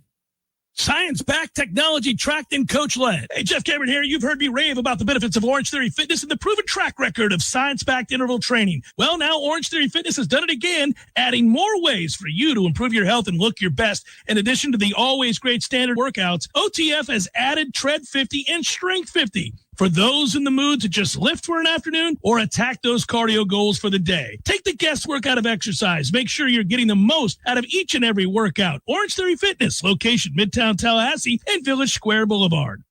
The Jeff Cameron Show, brought to you by Orange Theory Fitness. 2 Tallahassee locations, Midtown on Thomasville Road and Northside in the Village Common Shopping Center. Online at orangetheoryfitness.com. I wonder, would you... We're talking about the perks of NIL, and you remember back when it first started, I was mentioning that I thought more likely was that women in soccer or softball or gymnastics, as we've seen, would end up making a lot more money than the vast majority, off of name, image, and likeness, than the vast majority of people who play college football. Like, there are very select few college football players in terms of these huge corporate type deals. Now, I'm not naive. I mean, I just saw where Quinn Ewers, the Texas quarterback. In fact, let me look at this. This is amazing, guys. This is where it's at. So a couple of months ago, I don't know how I missed this, but Texas quarterback Quinn Ewers inked a deal with Nicholas Air for private air travel. And he's not the only one. There have been other college football players that have access to private jets for their travel. And damn it, man, what a great perk that is. I don't know the extent by which they can use it. Like, do they just not have to fly with the team and coach? They can just be like, hey, see you there, fellas. Suck it. I'm going to take the jet. I'm good to go. They feed me grapes and I sleep. It's awesome. I mean, good Lord. That is as good a it's one. Look, I'm not trying to disparage anything in your local communities in college towns all over the country. We all know there are wonderful restaurants and personalities and areas in college towns that we miss terribly once we leave, because there's nothing like a good college town. Love a good college town. They're not all built the same, I understand. But you tell me I get some free wings every now and again. All right. I guess. How about a private jet? Sweet Jesus.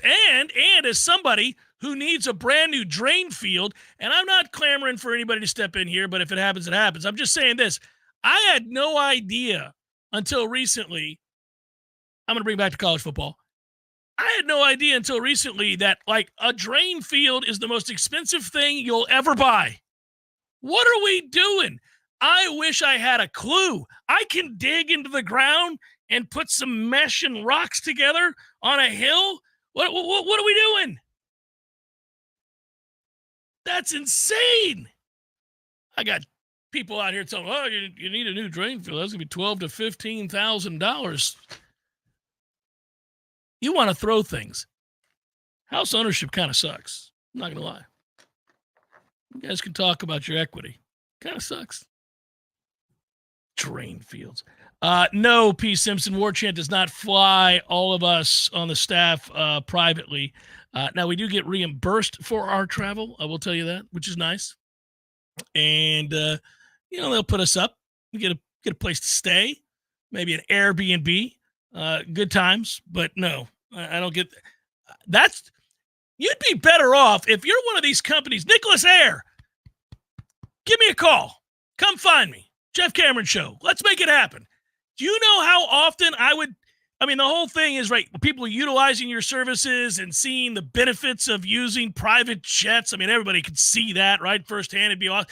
I would take a picture of myself on a private jet every weekend. There you go, smiling my ass off as I go to watch baseball, basketball, football.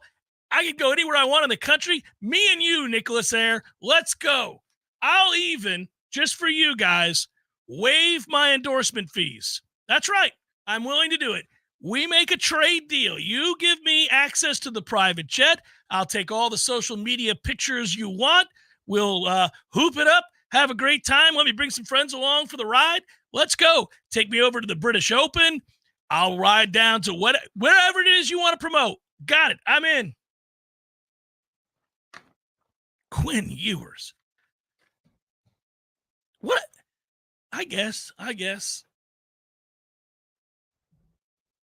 Thinking about that company saying to a college football player, like, is there any college football player where you'd say, he curries favor with a lot of people. He's that big in the world of college football. Like, the reason I go back to what I was saying about NIL and those that would make the most amount of money from it being beautiful women who have huge followings, athletes in college who have huge followings on social media.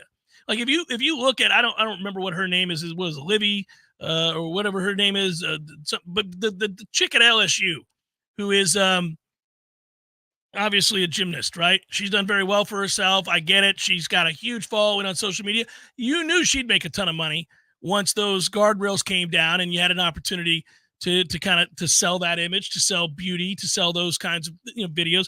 But I wondered, like, is there a college football player that would actually influence people with money to utilize the things that they're promoting?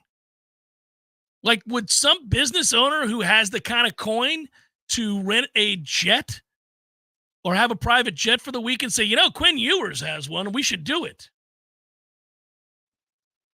I can't think of one. Who is the biggest college football player in the last 3 or 4 years where you think that they would have that kind of an impact?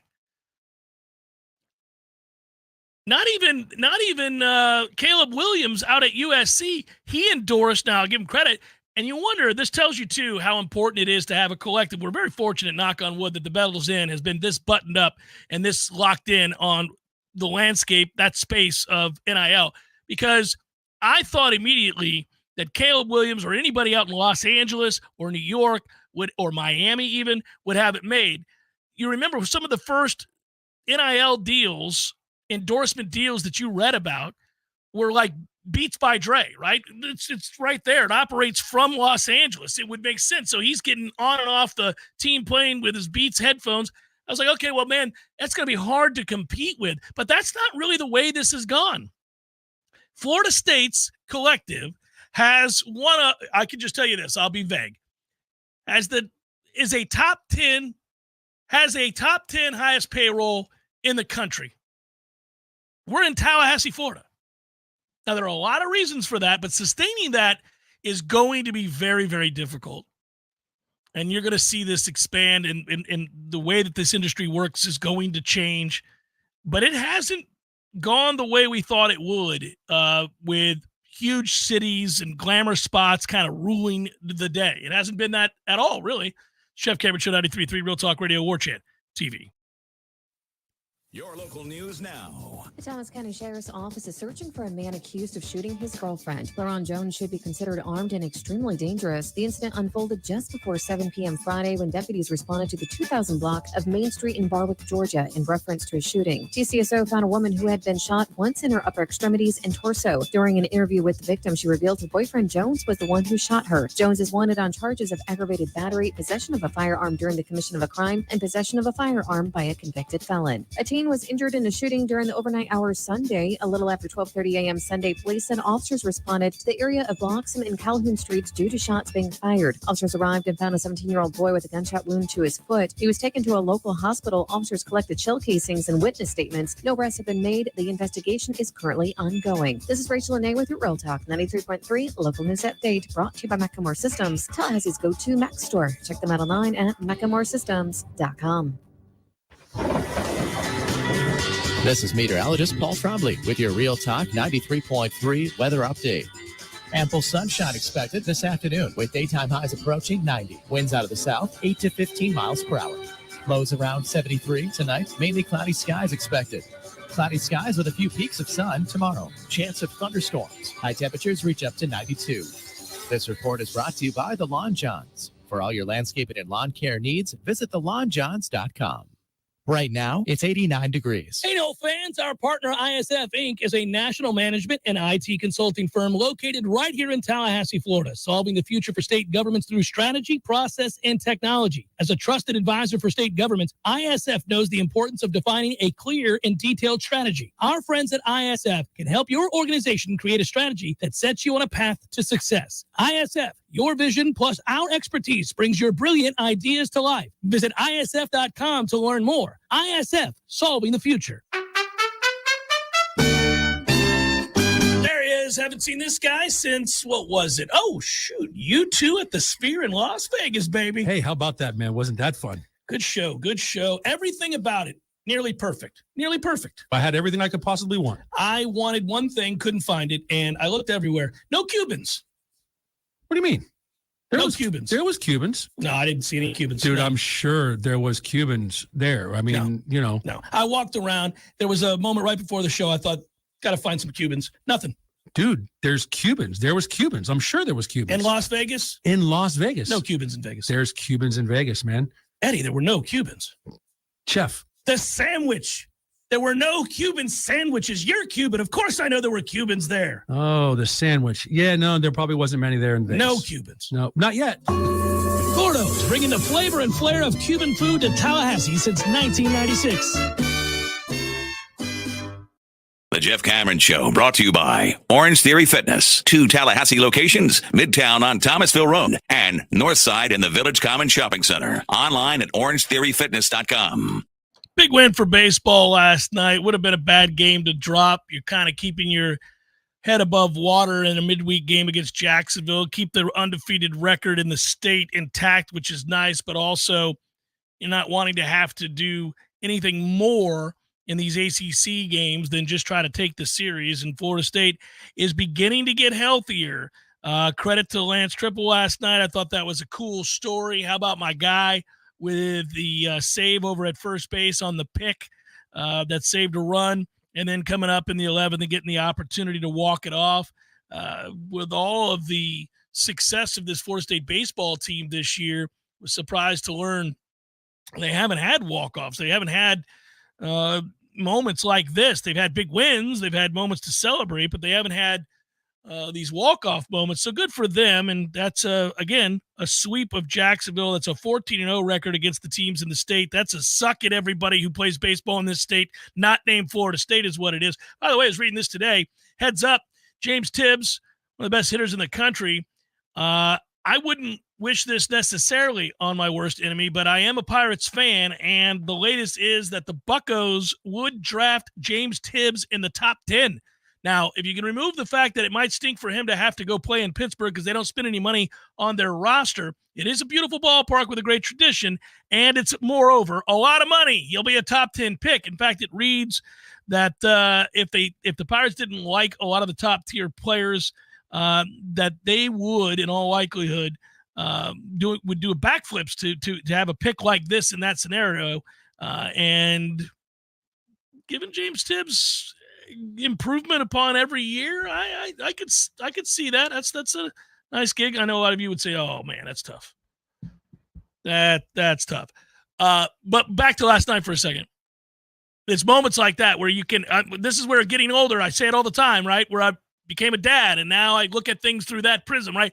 Seeing that kid who's had, it was his second at bat this year, like. He's subbed in as a defensive replacement. He gets to make that play, and then he gets to walk it off, and they get that celebration in Hauser late into the night to stay undefeated in the state. It's with him forever. Can't take that moment away. Smiling ear to ear as I went to bed last night. And once again, thinking about the accomplishments of this team, what they've been able to earn up to this point, where we are now in the season, where we're headed. And, yeah, let me double-check that number. Yeah, first season sweep against Jacksonville since 2018. Florida State is now 36-10, and is where is the quote? Yep, Link Jarrett. It's really neat when a guy who works as hard as Lance does and delivers the goods in a game like that. Well, he had a lot of guys who have not had the opportunity to deliver the goods in these biggest moments yet because they haven't played. So Jordan Williams made his first start of the season, hit a single, stole second base. Diamaz Ross hits a home run, his first of the season. It says a lot about Diamaz Ross that he basically got Wally pipped. Think about the situation. He gets a little dinged early in the year. He's the starting center fielder to start the season, has, I believe, a hamstring issue. Max Williams gets the opportunity, hits for more power, certainly, hits the ball hard every time he hits it. Is not the same defensive player that Diamaz Ross is, but you knew if he just kept hitting, the likelihood that Ross would get his job back was pretty slim. So he doesn't pout, and as I understand it, steady on the ready and willing to do whatever the team needs, gets the opportunity, and ends up having a big night. And I will say Florida State is in a nice position to be able to kind of juggle certain matchups where they can say, we need to be a little bit more defensive-minded tonight, and we've got options in that way. It's again, you got to pinch yourself because this was not a team that had options to speak of at all. And now they do. Good coaching, smart, organizationally, back in the limelight. It's absolutely huge. Absolutely huge. Something I haven't mentioned today in regards to Florida State, because we were talking, of course, about linebacker and Florida State making the addition, and how excited we all are about the fact that you get an Auburn transfer in Cam Riley. You look at it, body type, you look at who he is and what he has the potential to be, and I think a lot of us are excited to see what he'll mean to that segment group this year. But, you know, I did not think Duke Cooper would be making his way back to Tallahassee. Kind of interesting guys that have gone to Colorado and then left after a year. A lot of them. Just something to observe. A lot of folks have made their way out there and then thought,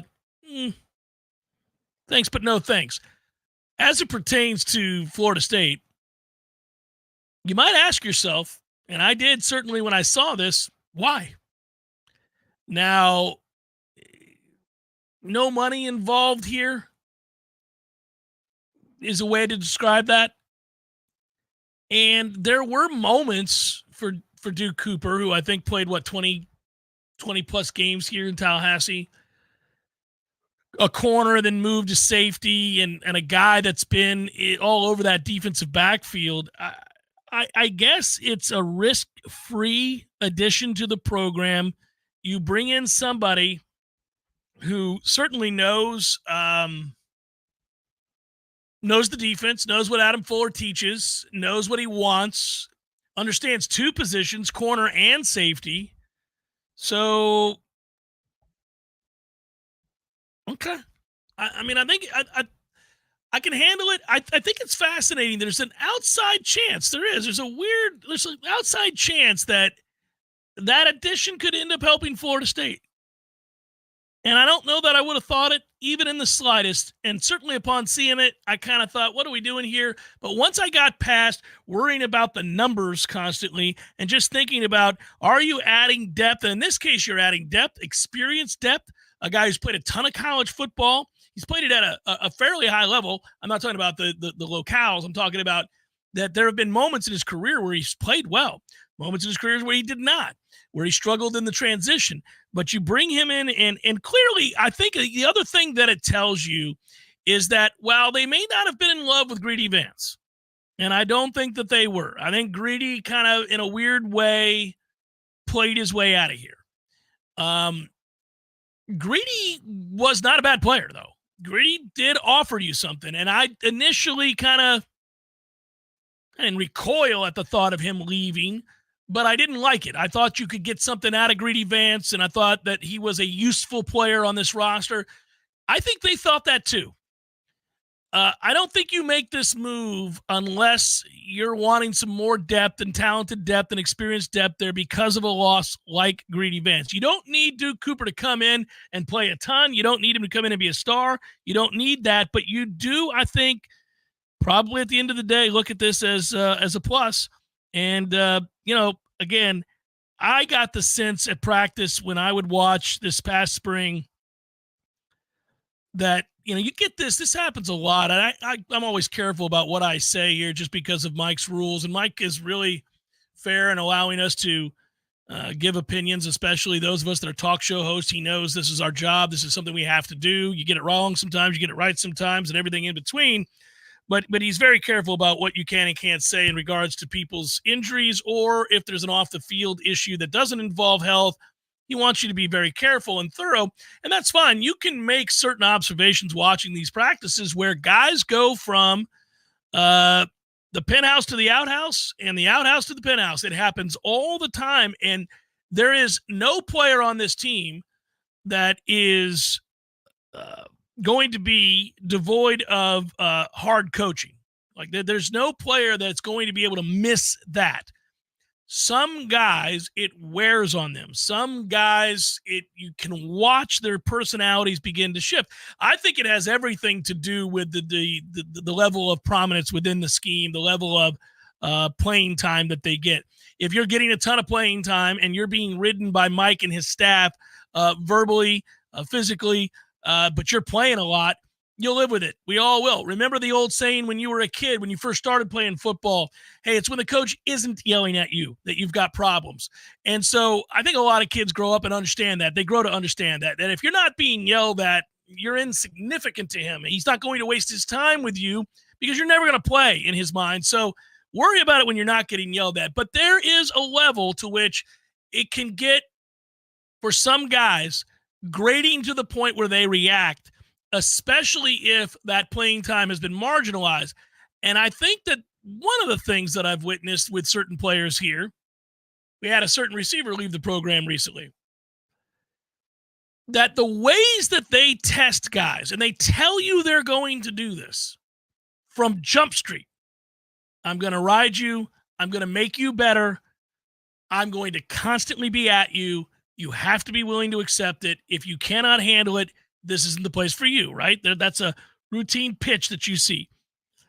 When that happens and guys begin to snap, coaches ride even more.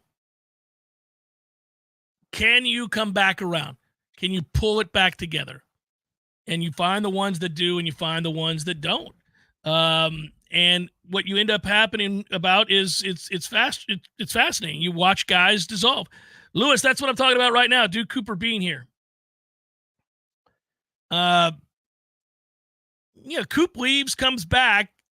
He's another illustration, I think, of a player that if you leave in good standing, you got a chance to come back. A lot of guys are learning a lot of hard lessons. We're having this conversation all the time. I figured it would come sooner or later. This is the stuff we talk about on a daily basis. Like, why did a guy leave? What kind of standing is he in? Is this a case where – because this is like – think back to recruiting Marvin Jones Jr. and how desperately we wanted Marvin Jones Jr. Well, Marvin doesn't come to Florida State. We're all devastated. He's a legacy, happens to be the son of my favorite player in the history of Florida State football. And so, we're just like, oh, man, why couldn't our program have been in a place where he could say yes to us and no to a Georgia or no to an Alabama or a no to whomever else? Like we had risen to a place where it was reasonable for him to say yes to Florida State, and he doesn't. But the number one lesson is that in this modern era, you're not done. You send I don't know how they do it, but I'm sure there is third-party ways to send notes of encouragement, and we're keeping an eye on you. Proud of your hard work. Good job, son. Looks like you're coming along great. You ever want to talk? you ever want to make your way back over here? Feel free, young man. But you don't stop recruiting is the point, because it's going to come back around as long as the person that makes the decision, whether he was already in your program or was somebody you were recruiting out of high school, does not fracture the relationship and burn the bridge. And so many guys, when they get frustrated that they're not being utilized in the way that they had hoped, come into that discussion about whether or not they're going to transfer with anger and perhaps say or do things they'll regret, or have their representatives say and do things they're going to regret. What you're seeing now is a shift, though. The players, for the most part, are starting to get it. Look, these other programs are promising greater opportunity. Maybe I should go. There's NIL for me there. They have a more pressing need at the position that I play.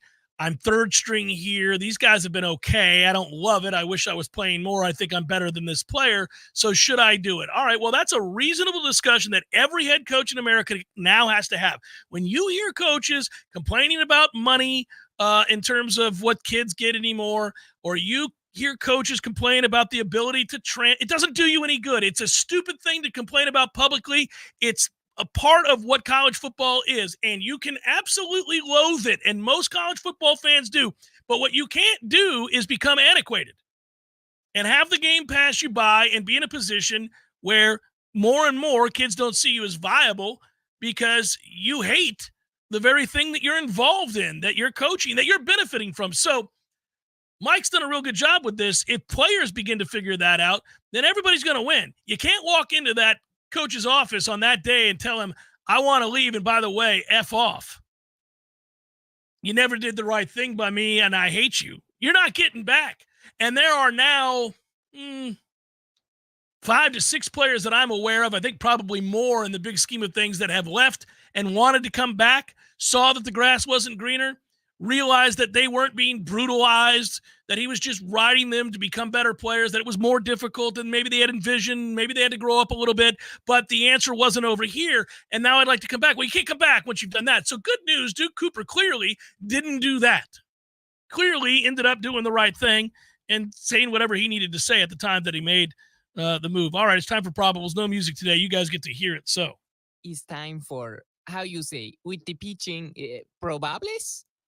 I should hit that music. It would be fun to hit that music, but I cannot hit that music because it's not on the board right here. I will tell you this. Angels, Pirates. That game is in the 7th, 5-4. Angels lead the Buccos. It is Jose Soriano, Martin Perez. Blue Jays, Phillies. They're in the 5th. 1-1 in the 5th. Chris Bassett, Aaron Nola. Good pitching matchup there. Detroit and Cleveland. 4-2. Detroit leads Cleveland. Guardians, Tanner Bibby.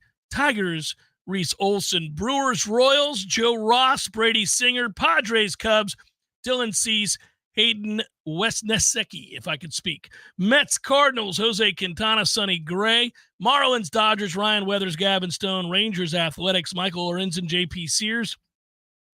Rangers, A's, Jack Leiter, Osvaldo Beto in the second game, by the way. D-backs, Reds, Jordan Montgomery, Graham Ashcroft. Huge slate of baseball today. That's a good thing. Orioles, Nationals, Kyle Bradish, Mitchell Parker. White Sox, Rays, Chris Flexen, Aaron Savali. Astros, Yankees, Spencer Arrighetti, Carlos Rodon. Red Sox, Braves, Nick Pivetta, Chris Sale. Mariners, Twins, George Kirby, Chris Paddock. Giants, Rockies, Jordan Hicks, Peter Lambert. And that is a look at those that shall reside on the bump. Really quickly here before I sign off for the day. Happy birthday to my father. He is 76 years old today. I don't think you'd mind me saying that to you, but happy birthday, Pops. I know you check in every now and again on the broadcast, and I credit you, of course, for how it is. I became a sports talk show host and became passionate about all of this, and I was thinking back the other day, I think we all do this as we get set for the summer and think about the upcoming season on many a road trip. By the way, thanks to all of you in the chat. Happy birthday, Papa Camera. There you go, Dad. I know you're not in the chat. I'll read them to you. They're all saying happy birthday to you, which is awfully nice. Yeah, Dad has become kind of a fixture around here, right? Going over to the corner pocket, going to our events. It's kind of been fun. I think he's enjoyed his newfound celebrity in his latter years here. But Pops is planning on making the trip to Notre Dame this year, making the trip to SMU, and making the trip to Tallahassee time and again. And I celebrate you, good sir, and I will call you tonight, obviously. P. Simpson, happy birthday, Jeff's dad, in parentheses, and Ira and Corey's half-dad. They legitimately got mad at me this past weekend because my dad came into town to go to the baseball game, which got rained out, and they said, well, you can't give guys a call. We could have used a hug from your dad. Maybe we could have played catch with your dad. Maybe we could have just talked about, like, dad things. I'll be talking about dad things tonight when I call him and say, why the hell is a drain field $12,000 to $15,000? I'm not going to let this go. It can't be. It can't be, right? It's insane. Thank you, R. Wilmer. Thank you, Toby. Thanks to all of you. Happy birthday, Dad. All right, we'll break early. I'll get in trouble. Something will happen. I'll have to hit some sort of button. Be good, everybody. Peace. Jeff Cameron Show 93.3, Real Talk Radio, Warchant TV. We'll be back tomorrow on a Redemption Thursday.